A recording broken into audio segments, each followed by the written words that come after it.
சென்னை மாவட்டம் முழுவதும் சைக்கிளில் சென்றே கழக பணியாற்றி வந்த அண்ணன் ஆயிரம் விளக்கு உசேன் அவர்களுக்கு ஸ்கூட்டர் பரிசாக தர வேண்டும் என்று ஆயிரம் விளக்கு பகுதி கழக நண்பர்கள் விரும்பினர். அந்த பகுதியின் பிரதிநிதியும் மாவட்ட பிரதிநிதியுமான தளபதி மு.க.ஸ்டாலின் அவர்களும் விரும்பினார். எனவே இந்த நிதிக்குழுவிற்கு தளபதியை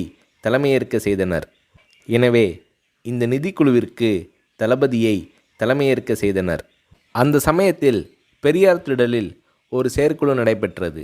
அந்த செயற்குழுவிற்கு வருகை தந்தவர்களின் நன்கொடை ரசீதுகளை தானே கொண்டு போய் கொடுத்து வசூல் செய்தார் தளபதி. இப்படி பல்வேறு கழக நண்பர்களிடம் வசூல் செய்து ஆயிரம் விளக்கு பகுதி கழகத்தின் சார்பில் தலைவர் கலைஞர் அவர்களிடம் நிதி வழங்கப்பட்டது.